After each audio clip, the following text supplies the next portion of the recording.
शांति। आज के प्रातःकालीन सत्र में हमारे बीच में है आदरणीय राजयोगिनी उषा दीदी जी। हम एक हाथ हिलाकर आपका स्वागत करते हैं, सत्कार करते हैं, अभिनंदन करते हैं। उषा दीदी अफ्रीका की धरनी पर लौकिक और अलौकिक दोनों ही जन्म अफ्रीका की धरनी पर हुआ और पढ़ाई भी वहीं पढ़ी और फिर दोनों ही रीति से भारत में स्थानांतरित हुए और भारत में आने के बाद 1980 से आपने अपना जीवन ईश्वरीय सेवाओं के लिए समर्पित किया। 80 से लेकर 1992 तक मुंबई विले पार्ले कनेक्शन में रहकर आपने खूब सेवाएं की और 93 में आपको लॉटरी लगी मधुबन निवासी बनने की।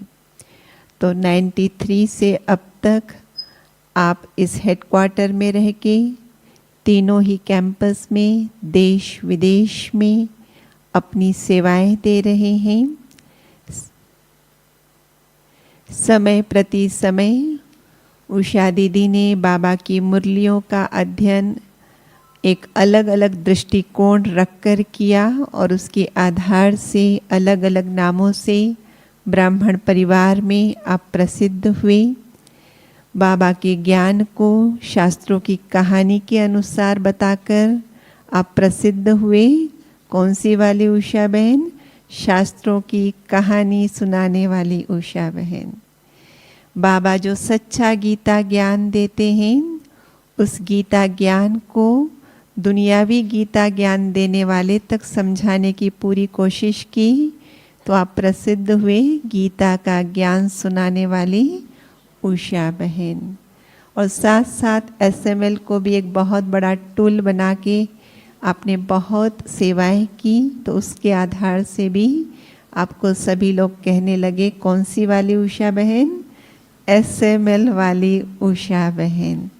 तो ऐसी हमारी उषा दीदी जो यज्ञ के अंदर अलग अलग नामों से प्रसिद्ध हुए हैं, जिनको बाबा ने बहुत अच्छी बुद्धि प्रदान की है जिसके आधार से बाबा के ज्ञान को बहुत सरल और सुगम रीति से प्रस्तुत करके सबके लिए पुरुषार्थ को इजी बना देते हैं। तो आज भी हमारे बीच में एक ऐसा ही सुंदर विषय पर मार्गदर्शन देंगे कि जिससे हमारा पुरुषार्थ बहुत सहज हो जाए। हम योग लगाते हैं, कौन सा योग करते हैं? राजयोग। तो हमारी लाइफ स्टाइल कैसी है? राजयोगी है, लेकिन साथ साथ हम कर्मयोगी भी हैं। तो 13 मार्च की मुरली में डायमंड हॉल में जो चली, बाबा ने कहा आप तो हो ही कर्मयोगी लाइफ वाले, है ना। तो आज थोड़ा सा खुलासा करेंगे दीदी कि क्या होती है कर्मयोगी लाइफ स्टाइल। आदरणीय दीदी जी। ओम शांति। बाबा ने हम सभी बच्चों को प्रतिदिन मुरली के अंदर ये जागृति दी है कि बच्चे तुम कर्म योगी हो। बाबा ने कभी भी हम बच्चों को कर्म सन्यासी बनने की प्रेरणा नहीं दी, परंतु हमेशा जब भी कॉन्ट्रास्ट बताया सन्यासियों और ब्राह्मण बच्चों के बीच का, तो यही कहा कि वो तो निवृत्ति मार्ग वाले हैं, कर्म सन्यासी है, लेकिन तुम बच्चों को सदा कर्म योगी बनना है। मनुष्य जीवन की सबसे बड़ी विशेषता है कौन सी? कर्म करना। जो कोई भी नहीं कर सकता है। कोई भी प्राणी मात्र मनुष्य की तरह सोच समझ करके कर्म करे, ये विशेषता उनके पास नहीं है, सिर्फ हम लोगों के पास है। साथ ही जैसे बताया कि हम सभी राजयोगी है ना, अर्थात के बाबा आकर के राजयोग सिखा करके हमें योगी भी बनाते हैं। तो जितना ईश्वर से प्यार उतना योगी जीवन। लेकिन कर्म योगी अर्थात के हम परिवार में रहते हैं। ये ब्राह्मण परिवार में भी जब आपस में मिल करके रहते हैं, ये हमें कर्म योगी बनाता। तो ईश्वर से प्यार हमें योगी बनाता, लेकिन ब्राह्मण परिवार से प्यार हमें कर्म योगी बनाता। लेकिन कर्म योगी जीवन शैली, आज जो विषय है कर्म योगी जीवन शैली किसको कहा जाता है? तो प्रतिदिन बाबा की साकार मुरलियों में जो बात आई है कि बच्चे तुम जब भी कर्म करो देही अभिमानी होकर कर्म करो, ये अभ्यास को बढ़ाओ। और जब बाबा देही अभिमानी होकर के कर्म करने के लिए कहते हैं, तो देही अभिमानी माना रटना तो नहीं है, मैं आत्मा हूँ, मैं आत्मा हूँ, मैं आत्मा हूँ, ये रटना तो है नहीं कर्म करते समय। तो देही अभिमानी मतलब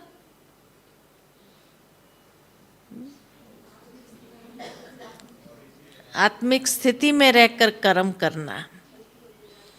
कैसे करेंगे आत्मिक स्थिति में? तभी मैंने कहा क्या रटना है कि मैं आत्मा हूँ, मैं आत्मा हूँ, मैं आत्मा हूँ, है? जो गुण हमारे हैं वो हमारे कर्म में आने चाहिए। हाँ हाँ, देह अलग है ये महसूस करना, लेकिन वास्तविक रूप से अगर देखा जाए तो देही अभिमानी बन करके कर्म करना माना आत्मा के सातों गुण स्वरूप होकर के कर्म में आना। अर्थात वो गुणों की ऊर्जा हर कर्म में प्रवाहित होनी चाहिए कि जो भी हम कर्म करें शांति, प्रेम, आनंद, सुख स्वरूप होकर के कर्म करें। तो उसको कहते हैं कि कर्म योगी जीवन। अगर व्यक्ति कर्म कर रहा है और अंदर में व्यर्थ संकल्प चल रहे हैं, अगर कर्म कर रहा है लेकिन गुस्से में कर्म कर रहा है ना, कर्म कर रहा है लेकिन खुशी नहीं, दुखी होकर के कर्म कर रहा है, तो उसको देही अभिमानी बन करके कर्म नहीं कहेंगे। दुनिया के अंदर हम ये स्पष्ट देखते हैं कि मनुष्य आत्मा जो कर्म करता है देह अभिमान के वश कर्म करता है, और इसीलिए वो दुख अशांति का अनुभव हर कर्म करते हुए महसूस करते हैं। तब उनका कर्म बंधन और बढ़ता जाता है। लेकिन बाबा ने हम बच्चों को कर्म योगी जीवन बनाने के लिए कहा, अर्थात हर कर्म में आत्मा के सातों गुणों की ऊर्जा इस तरह से प्रवाहित हो कि जो कर्म करे खुशी से करे, है ना। बाबा कई बार कहते हैं आप झाड़ू लगा रहे हो लेकिन फिर भी आपके चेहरे पर खुशी हो, है ना। खुशी से कर्म करें, और जब खुशी से करते हैं तो वहां देह अभिमान नहीं होता है, तो वो कर्म हमें एक आनंद की अनुभूति कराता है। जो कर्म कर रहे हैं प्रेम से हम कर्म करें तो कर्म बंधन नहीं बनता है, वो कर्म हमें जैसे जमा का खाता बढ़ाने वाला महसूस हो, कि उसमें जैसे आत्मा कुछ न कुछ प्राप्ति का अनुभव कर रही है। तो बंधन नहीं है, प्राप्ति का अनुभव है। उसको कहा जाता है देही अभिमानी होकर के कर्म करना, जो अतीन्द्रिय सुख का अनुभव प्रदान करता है। इसलिए कहा कि हम खाली राजयोगी नहीं हैं कि बैठ करके सारा दिन योग लगाएं, लेकिन हम कर्म योगी हैं। हर कर्म करते हुए अनेकों को साक्षात्कार हो। जिस तरह ब्रह्मा बाबा ने भी अंत तक कर्म किया है ना, अंत घड़ी तक कर्म किया, लेकिन हमेशा लाइट होकर के कर्म किया, देही अभिमानी होकर कर्म किया, तो बाबा का हर कर्म प्रेरणा देने वाला बन गया। दूसरों के जीवन में भी प्रेरणा देने वाला। बाबा किसी को कहते नहीं थे, लेकिन बाबा मम्मा जाकर के जब अनाथ सफाई करने बैठ जाते थे, यही प्रेरणा सब बच्चों को देते। हर एक अपना अपना काम समेट करके फटाफट करके बैठ जाते थे। तो कर्म साधारण हो, लेकिन स्थिति बहुत ऊंची हो। स्थिति में जैसे हर समय नित्य एक ऐसी ऊर्जा, सकारात्मक ऊर्जा प्रवाहित होती हो कि जो भी इंसान उसके सानिध्य में आए वो भी उस सुख की अनुभूति करे। उसको कहा जाता है कर्म योगी जीवन, है ना। तो कितनी अच्छी जीवन जीने की कला सिखा दी। कर्म वही है, लेकिन अब मानसिकता बदल गई। जब मानसिकता हमारी बदल जाती है तो हमारा हर कर्म क्या हो जाता है, दूसरों को इंस्पिरेशन देने वाला, प्रेरणा देने वाला कर्म हो जाता है। साथ ही जिस कर्म के अंदर थकावट की अनुभूति नहीं है, लेकिन वो कर्म क्योंकि बांधता नहीं है हमें, तो थकावट कहां से होगी? लाइटनेस है। जो भी हमारे संबंध में आते हैं वो उसको भी हम आत्मिक दृष्टि से देखते हैं।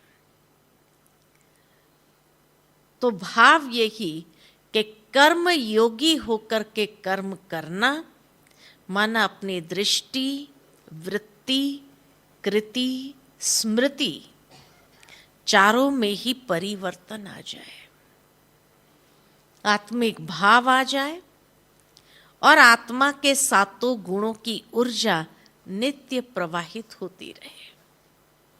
ये है कर्म योगी जीवन शैली। बाबा ने हम बच्चों को जीवन जीने की कला सिखाई। कर्म को नहीं छोड़ना है, गृहस्थ को नहीं छोड़ना है, अपने कर्तव्य को नहीं छोड़ना है, जिम्मेवारियों को नहीं छोड़ना है, रहना वही है। लेकिन अब सब कुछ बदल गया। तो खुशी हो रही है ना, हर कर्म करते हुए खुशी होती है और खुशी खुशी कर्म करते हैं। दूसरी बात, कर्म योगी बनकर कर्म करना माना कर्मेंद्रिय को अधीन करके कर्म करना। कर्मेंद्रिय के अधीन होकर नहीं, लेकिन कर्मेंद्रिय को अपने वश में रखते हुए कर्म करना। ये नहीं कर्म कर रहे थे, आंखें हमें मन को भटका दे। जब मन ही भटक जाए तो वो कर्म की क्वालिटी क्या होगी? वो कर्म की क्वालिटी में गलतियां जरूर होगी, नुकसान जरूर होगा। इसीलिए जब एकाग्रता के साथ अपनी हर कर्मेंद्रिय अपने अधीन होकर के हम कर्म करते हैं तो मन भटकता नहीं, मन विचलित नहीं होता है। क्योंकि अगर मन विचलित हुआ तो इंद्रियां भी हमारे वश में रहने वाली नहीं है, और इंद्रियां भी विचलित हो गई तो भी मन कहाँ कहाँ भटकता रहेगा। जब मन भटक रहा है, इंद्रियां विचलित है, तो वो कर्म की क्वालिटी क्या होगी?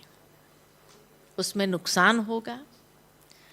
हाथ से कुछ गिर जाएगा, टूट जाएगा, फूट जाएगा, नुकसान होगा। होगा कि नहीं होगा? तो ये बाबा ने हम बच्चों को सिखाया कि कर्म योगी जीवन शैली माना कर्मेंद्रिया अधीन हो, हमारे कंट्रोल में हो।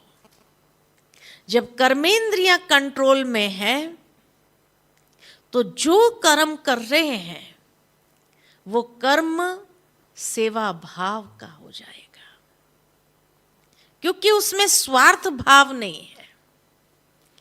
तो स्वार्थ भाव रहित और सेवा भाव युक्त कर्म, ये हमारे कर्म योगी जीवन है,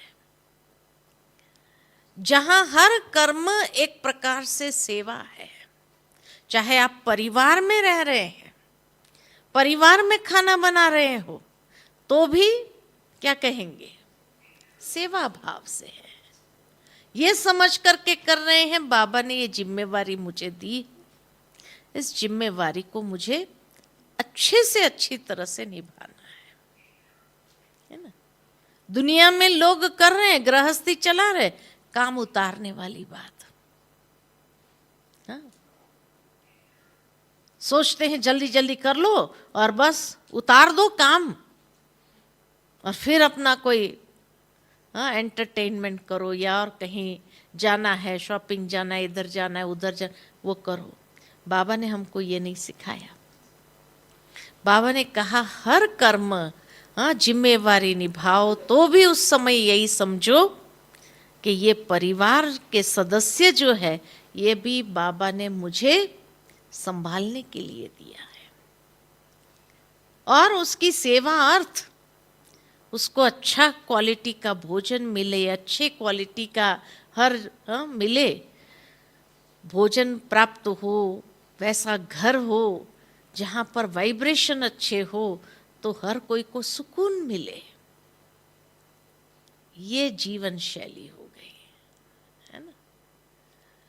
तो पहले जीवन शैली कैसी थी और अब हमारी जीवन शैली कैसे हो गई?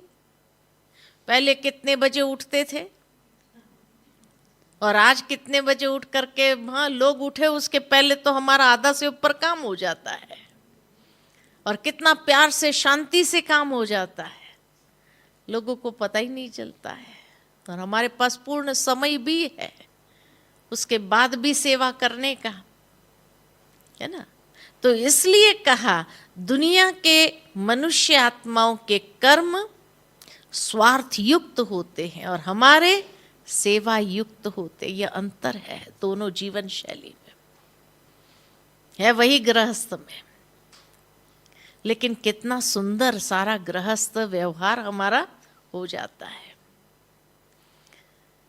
उस गृहस्थ में स्वच्छता, जहां कर्म योगी होकर के कर्म करते हैं तो स्वच्छता, बाबा का घर है ये भी, और बाबा को स्वच्छता पसंद है तो कितना साफ सुथरा स्वच्छ रखेंगे। और पहले कपड़े कहाँ पड़े होते थे, ये कहाँ पड़ा होता था, सारा घर कैसा होता था, एकदम जैसे बिखरा बिखरा, और उसको समेटने का टाइम नहीं लोगों के पास। क्या करें, एक समेटो दूसरा बिखार देते हैं।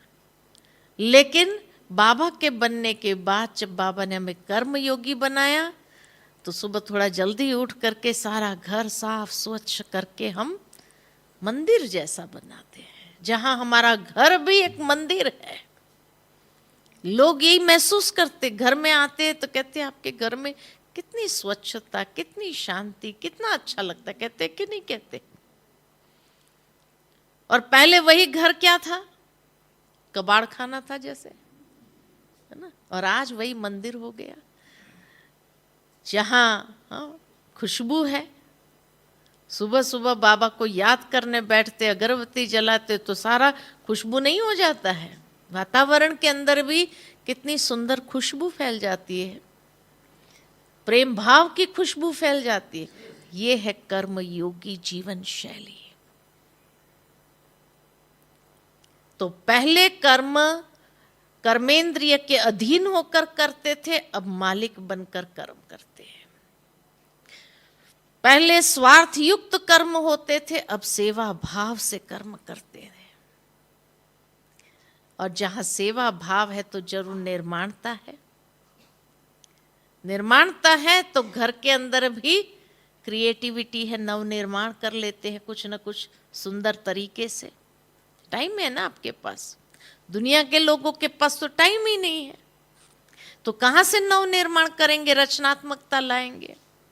और बाबा के बच्चों का घर देखो, हर एक घर इतना सुंदर है ना।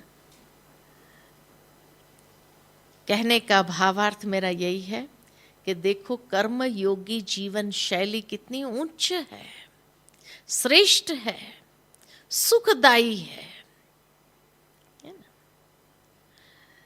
तीसरी बात, कर्म योगी जीवन शैली माना जहां हम बाबा के श्रीमत का हाथ पकड़ करके हर कर्म करते हैं। और बाबा के श्रीमत का हाथ कौन सा होता है? मर्यादा सिखाता है हमें जीवन के अंदर, मर्यादा से कैसे रहना है, मर्यादा से कैसे चलना है और मर्यादा से कैसे व्यवहार करना है। दुनिया के अंदर कोई मर्यादा नहीं है, कोई डिसिप्लिन नहीं है लाइफ में। और हमारा अमृत वेले से लेकर उठने से लेकर रात्रि सोने तक हर कर्म मर्यादा युक्त, क्योंकि बाबा का श्रीमत का हाथ पकड़ा हुआ है। और इसीलिए हर कर्म में जहां श्रीमत समाई हुई है, मर्यादा समाई, तो वो कर्म का बल कितना श्रेष्ठ है। श्रीमत हमें कितनी शक्ति प्रदान करता है, तो हमारा कर्म बल क्या करता है? श्रेष्ठ कर्म की ओर हमें आगे बढ़ाता है। हमारा हर कर्म श्रेष्ठ कर्म, क्योंकि श्रीमत है। दुनिया के लोगों के पास श्रीमत नहीं है, मनमत है, परमत है, तो हर कर्म अफसोस वाला। हर कर्म करने के बाद रिग्रेट्स मन के अंदर रहती है, अफसोस रहता, अरे ये नहीं किया होता तो अच्छा होता, इसके कहने पर नहीं चले होते तो अच्छा होता था, ये नहीं किया होता तो अच्छा, यही होता है ना। तो दुनिया के लोग मन मत और पर मत पर जब कर्म करते तो अफसोस है, और हम जब श्रीमत के आधार पर कर्म करते हैं तो वो कर्म हमें क्या महसूस कराता है? खाली खुशी। लेकिन वो कर्म हमें कभी अफसोस करने नहीं देता है। हर कर्म हमारा आत्मसंतुष्टि का अनुभव कराता है, आत्मसंतुष्टि, है ना। इसीलिए कहा कि बाबा हम बच्चों को कहते हैं ब्राह्मण जीवन मौजों का जीवन है। जब श्रीमत पर कर्म करते तो मौजों का अनुभव करते हैं, उड़ती कला का अनुभव। और दुनिया के लोग मनमौजी है, हम मौजों का अनुभव करते, वो मनमौजी है। और मनमौजी हमेशा दुखी होते। फिर मनमत से कर्म, मनमौजी माना मनमत से कर्म करने वाला, परमत से कर्म करने वाला, तो वो कैसा जीवन अनुभव करेंगे? वो मनमौजी वाला जीवन कैसा होगा? आज किसकी डांट खाएगा, कल किसकी डांट खाएगा, परसों किसकी डांट खाएगा? हाँ, ये कोई जीवन है तुम्हारा? मनमौजी होकर चल रहा। यही कहते हैं ना दुनिया के अंदर भी, कि बड़े बुजुर्ग भी उसको डांटते हैं, छोटे भी उसको डांटेंगे, तो माँ बाप भी उसको डांटते हैं, हर कोई उसको डांटता है क्योंकि मनमौजी है। लेकिन जो ईश्वरीय मौज का अनुभव करता है उसको कोई डांटेगा? उसका कर्म आत्मसंतुष्टि वाला है, जहां उनको पूर्ण संतोष है अंदर से। तो जैसे श्रीमत पर कर्म करता है तो तीनों सर्टिफिकेट प्राप्त कर लेता है, स्वयं स्वयं से संतुष्ट, हमारे और कर्म से दूसरे भी संतुष्ट, और भगवान की श्रीमत पर कर्म है तो भगवान भी संतुष्ट। तो तीनों सर्टिफिकेट प्राप्त कर लेते हैं ना। दुनिया में लोग एक सर्टिफिकेट भी नहीं ले सकते, खुद का भी नहीं ले सकते, आत्मसंतुष्टि का अनुभव नहीं कर पाते। और यहां बाबा की हमें कर्म योगी जीवन शैली कैसी है, जहां तीनों सर्टिफिकेट प्राप्त हो तो वो जीवन कैसी होगी, कितनी तृप्ति वाली जीवन होगी, कितनी आंतरिक शांति वाली संतुष्टि भरी जीवन है, भरपूरता वाली जीवन है कि नहीं। चौथी बात, कर्म योगी जीवन माना योग युक्त होकर के हर कर्म करने वाले। योग युक्त किसको कहा जाता है? योग युक्त माना दिव्य बुद्धि युक्त, दिव्य बुद्धि से कर्म करने वाले, अर्थात जिसको बाबा कहते तीनों कालों को सामने रखते हुए कर्म करने वाले, कि भाई लॉन्ग रन में भी दीर्घ दृष्टि होकर के कर्म करते, तो लॉन्ग रन में भी न हमें नुकसान हो, न हमें कोई तकलीफ हो, न दूसरों को हमारे द्वारा तकलीफ हो। तीनों कालों को देखकर करते हैं तो सफलता सहज गले का हार बन जाती है। उसको कहते हैं योग युक्त होकर कर्म करने वाला।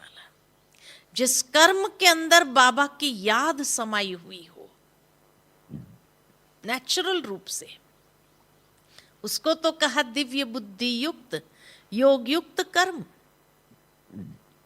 जहां हमें कर्म करने के लिए कहीं झूठ का सहारा नहीं लेना पड़ता है, लेकिन सच्चाई को भी इतना सुंदर तरीके से हम रख देते हैं, लोग खुश हो जाते हैं, विश्वास हो जाता है, ये कभी झूठ नहीं बोलेंगे, ये सच बोलेंगे, है ना।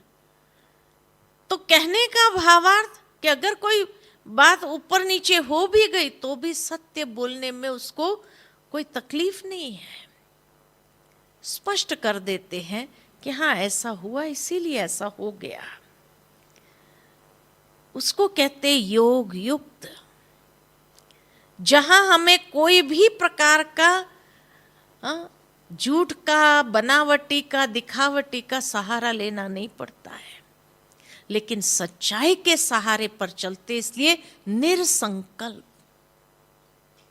ये नहीं कि एक झूठ बोला तो 100 झूठ बोलना पड़ेगा और उसी में बुद्धि चले, अभी फलाना आ गया उसके सामने मैंने ऐसे बोला। कितना कॉम्प्लिकेशन है। याद रखना, एक बार झूठ बोला तो हर बार याद रखना पड़ता है, मैंने फलाने के सामने ये बोला था, उसके सामने ये बोला था, इसके साथ, अब मेरे से और कुछ कंट्रोवर्सी ना निकल जाए। कितना टेंशन होता है कि नहीं। उसके बदले सच बोल दो तो कॉम्प्लिकेशन होगा, टेंशन होगा। सरलता, सहजता नेचर में आ जाए। दुनिया के अंदर एक झूठ को छिपाने के लिए, 100 झूठ बोलने के लिए कितनी बातें याद रखनी पड़ती है और कितना व्यर्थ चलाना पड़ता है कि हाँ भाई अभी ये बोलना पड़ेगा, अभी ऐसा बोलना पड़ेगा, अभी वैसा बोलना पड़ेगा। कितनी बातें याद रखनी पड़ती है। लास्ट में तो सामने आ ही जाना है, और जब सामने आ जाता है तो कहते इतना झूठ बोला था।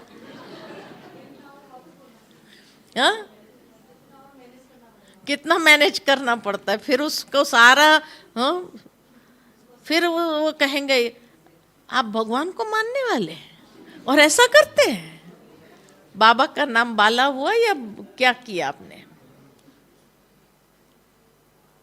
तो उसको युक्ति युक्त नहीं कहा जाता, युक्ति युक्त योग युक्त अर्थात सत्यता, अगर सत्यता को अपनाते हैं तो कभी भी आप फंसेंगे नहीं, है ना, कभी भी फंसेंगे नहीं। कई बार कई लोग कहते हैं लेकिन जो बांधेली खास होती है ना, बड़ी युक्ति से चलती है, लेकिन झूठ भी नहीं बोलते हैं। जो झूठ बोलते हैं ना फंसते हैं, लेकिन युक्ति से बोलते हैं, चलते हैं, है ना। तो कहने का भावार्थ यही है कि युक्ति से चलो, लेकिन सत्य को छोड़ो नहीं, जो आपको हर बार याद रखने की तकलीफ हो, है ना।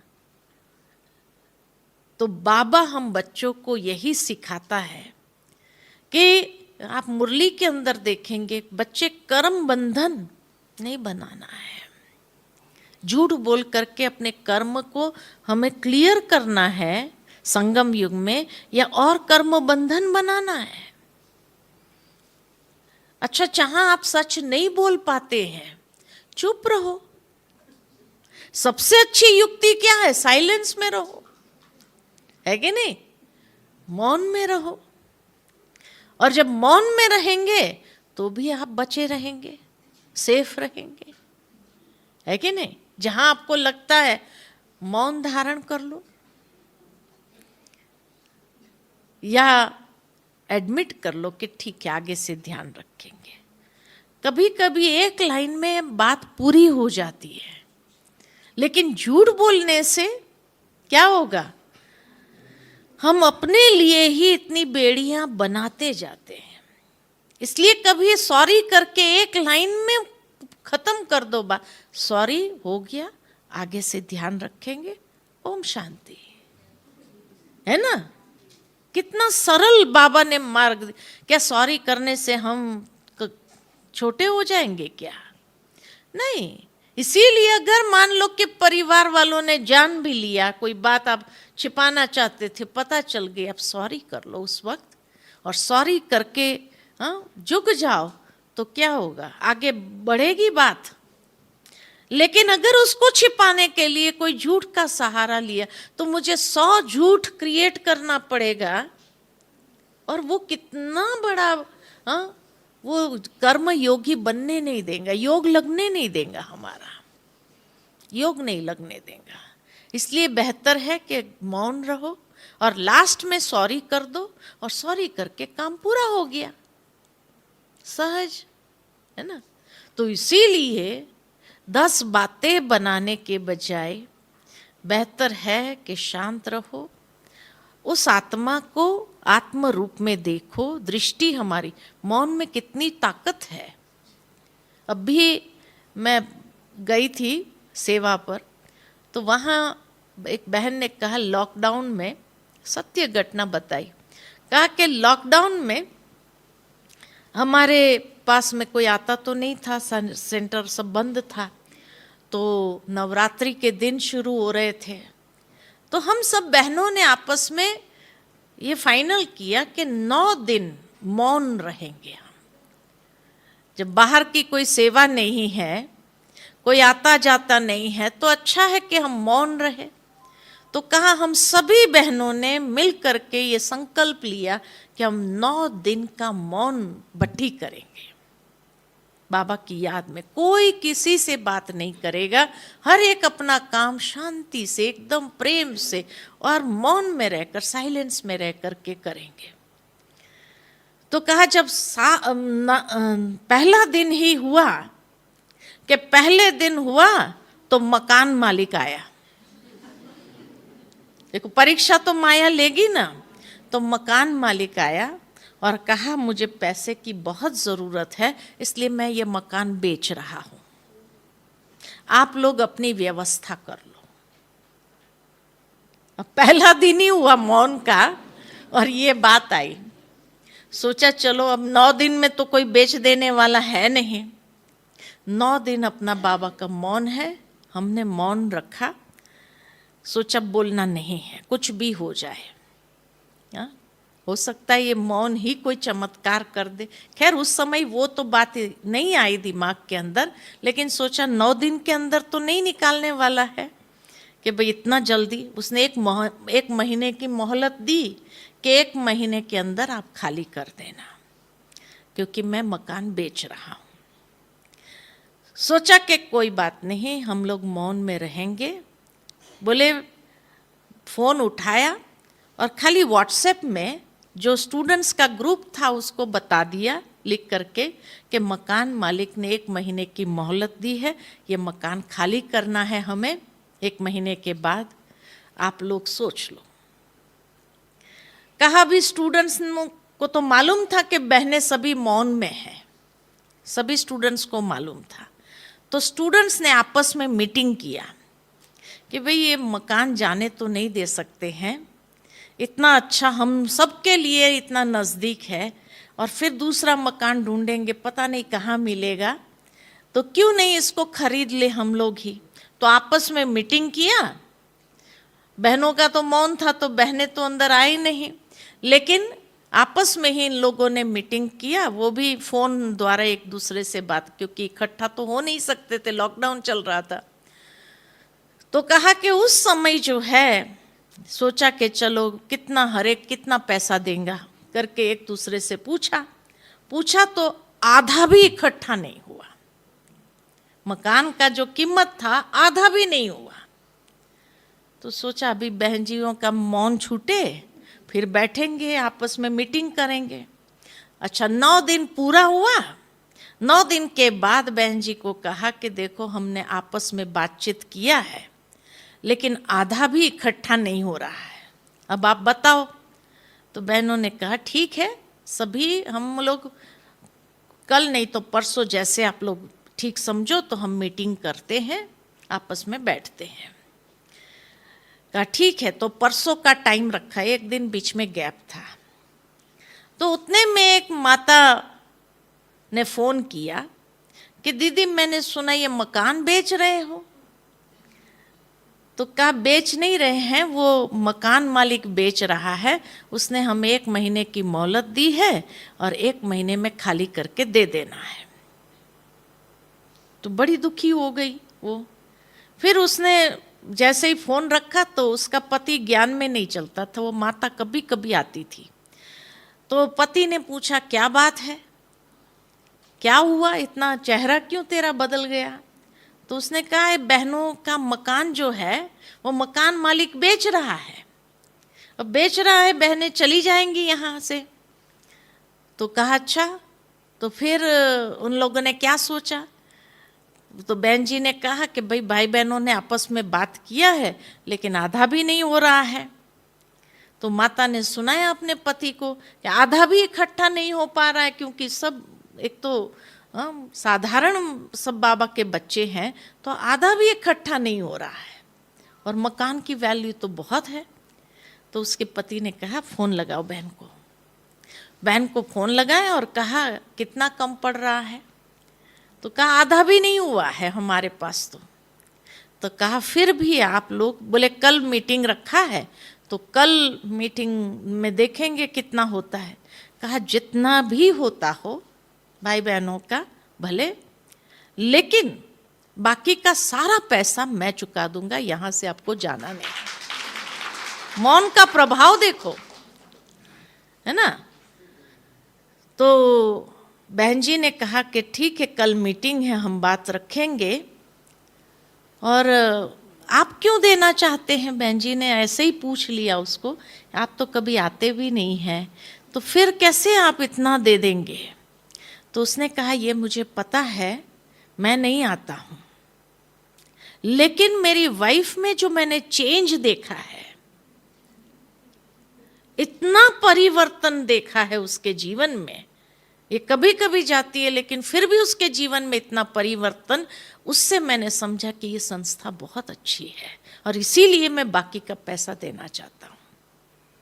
और सचमुच में तीसरे दिन में सारे भाई बहनों ने इकट्ठे होकर के भाई आधा भी नहीं हुआ तो बाकी का पौना हिस्सा उस भाई ने अकेले। बाबा ने कहा ना कि जब आप साइलेंस या योग युक्त होकर के रहते हैं तो असंभव भी संभव हो जाता है, असंभव भी संभव।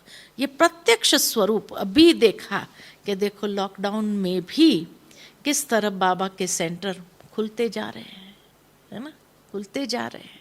दूसरे लोगों का ठप होता जा रहा है और बाबा के घर बढ़ते जा रहे हैं। भावार्थ ये कि योग युक्त माना जितना बाबा की याद में रह करके हर कर्म करते हैं तो बाबा उसको बहुत सुंदर करके देगा। दूसरी बात, कर्म योगी बनना माना, पांचवी बात कर्म योगी बनना माना हमेशा ये ध्यान में रहे करन करावनहार बाबा करा रहा है, मैं निमित्त हूं, तो देह अभिमान कभी उभरेगा नहीं। जब करन करावनहार बाबा है और बाबा करा रहा है तो खुद का अभिमान कभी उभरेगा, आएगा नहीं। और किस तरह से हर चीज इतनी सुव्यवस्थित हो जाएगी जो पता भी नहीं चलेगा, क्योंकि करन करावनहार अगर सर्वशक्तिमान है तो उसका हर कार्य कैसा होगा, परफेक्ट होगा ना, परफेक्ट होगा। तो उस कर्म के अंदर भी परफेक्शन एक नेचुरल रूप से आएगी। उसको कहते हैं कि कर्म योगी बनकर करना, जहां हर बात का श्रेय कहाँ जाता है, बाबा। बाबा करता है, बाबा कराता है ना। ब्रह्मा बाबा ने भी कभी मैं शब्द का प्रयोग नहीं किया, दादी ने कभी मैं शब्द का प्रयोग नहीं किया, हमेशा अपने आप को डिटैच रखा, बाबा कराने वाला है। मम्मा ने कभी मैं शब्द का प्रयोग नहीं किया, हुक्म ही हुक्म चलाए रहा है। हर घड़ी बाबा चलाने वाला है, बाबा कराने वाला है। ये है कर्म योगी जीवन। तो हर बात के लिए जिम्मेवार कौन, बाबा। जहां बाबा जिम्मेवार है तो वो तो परफेक्ट कर्म होगा या नहीं होगा। उस कर्म में कहीं त्रुटि हो सकती है, उस कर्म में कभी कोई त्रुटि आ नहीं सकती। उसको कहेंगे कि हाँ करन करावनहार करा रहा है। ये है कर्म योगी। खुद लाइट रहो, फरिश्ता रहो, है ना। इसीलिए अभी हम कुछ दिन पहले ही भाई साहब के साथ बैठे थे, आदरणीय ब्रिजमोहन भाई जी के साथ में, तो चिट चैट कर रहे थे बहनें भाई साहब के साथ में। तो उन्होंने एक बहुत अच्छी गुह्य बात सुनाई और कहा कि अभी ब्राह्मण पने का पाठ समाप्त हुआ, ब्राह्मणों का पाठ समाप्त हुआ। तो कौन सा पाठ शुरू हुआ, अभी फरिश्ता का पाठ आरंभ हुआ है। हम ब्राह्मणों को अभी यहां ही फरिश्ता बनना है, क्योंकि बाबा ने कहा है ब्राह्मण सो फरिश्ता, फरिश्ता सो देवता। जो ब्राह्मण यहां फरिश्ता नहीं बना, ब्रह्मा बाबा भी यहीं फरिश्ता बना था, मम्मा भी यहीं फरिश्ता बनी थी, दादियां भी यहीं फरिश्ता बनी थी, है ना। जो ब्राह्मण फरिश्ता नहीं बनता वो क्या करता है, संघर्ष। कहीं अपने संस्कारों के साथ संघर्ष कर रहा है, कहीं हालातों के साथ संघर्ष कर रहा है, कहीं परिस्थितियों के साथ संघर्ष कर रहा है। और संघर्ष करना, युद्ध करने वाला कहाँ जाएगा, त्रेता में जाएगा। त्रेता माना क्षत्रिय।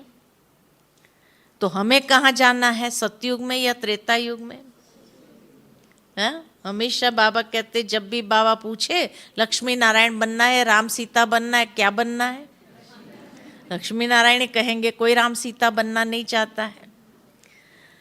लेकिन अंत तक स्पष्ट हो जाएगा कि मैं कहाँ जा रहा हूं। अगर सचमुच मैं यहां संघर्ष में रहा तो कहां जाऊंगा। इसलिए अब हर संघर्ष को फुल स्टॉप। जो बाबा ने कहा, व्यर्थ को भी बिंदी लगाओ। हर बात को बिंदी लगाना, जिसको आ जाए वही देवता घराने में जाएगा। जो हर बात में क्वेश्चन खड़ा करता रहता है क्यों हुआ, क्या हुआ, कैसे हुआ, कहाँ हुआ, और संघर्ष करता है, वो कहाँ जाएगा, है ना। तो क्वेश्चन करना कोई समझदारी नहीं है, लेकिन फुल स्टॉप लगाना ये समझदारी है। आसान फुल स्टॉप है, लेकिन क्वेश्चन मार्क टेढ़ा रास्ता है। तो टेढ़ा रास्ता कभी समझदारी का रास्ता नहीं होता है, लेकिन फुल स्टॉप ये समझदारी का रास्ता है, ये फरिश्ता बनने का रास्ता है। यही कर्मयोगी जीवन है, जहां सेकंड के अंदर फुल स्टॉप लगाया और आगे बढ़ो, लाइट रहो, क्यों क्या वाले बातों में जाओ ही नहीं, और हमेशा हर प्रकार के द्वंद्व से स्वयं को मुक्त रखो। तो कर्म योगी माना कर्म बंधन मुक्त, कर्म संबंध युक्त और समझदारी से चलने वाला,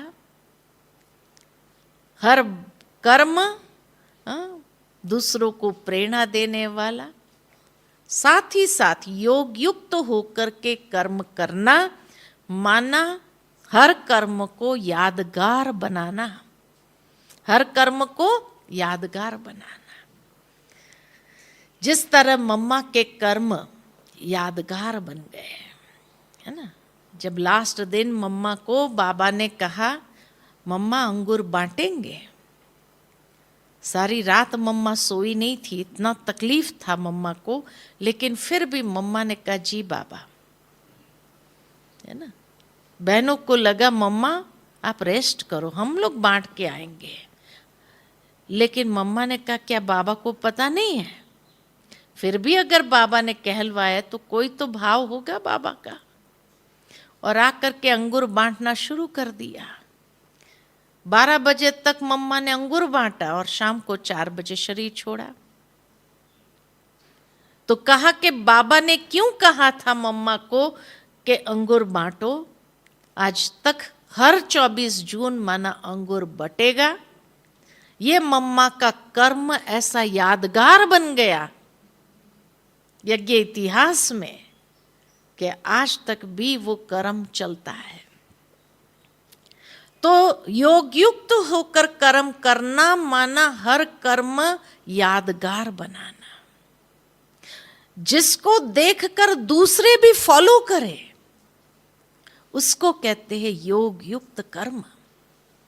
ये कर्म योगी जीवन शैली है, जहां हमारा हर कर्म दिव्य बुद्धि युक्त हो, हर कर्म यादगार हो, हर कर्म किसी को प्रेरणा देने वाला हो,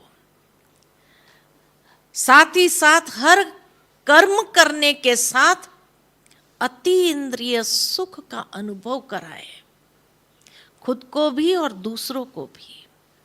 हमारा कर्म दूसरे को कष्ट पहुंचाए ऐसा नहीं होना चाहिए, हमारा कर्म से दूसरों को भी सुख मिले, उसी में हमारा सुख समाया हुआ है। हर कर्म करो तो जिसमें आनंद हो, है ना, उसको कहते हैं कर्म योगी जीवन शैली।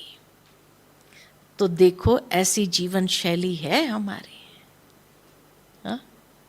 ये है कर्म योगी जीवन शैली। तो ऐसी जीवन शैली है हमारी, और जहां हमें ठीक करना है वहां जरूर क्या करें, ठीक कर ले। तो इसीलिए योग युक्त, दिव्य बुद्धि युक्त, कर्म बंधन मुक्त और कर्म संबंध युक्त, ये है राजयोगी कर्म योगी जीवन शैली। ठीक है, अच्छा, ओम शांति।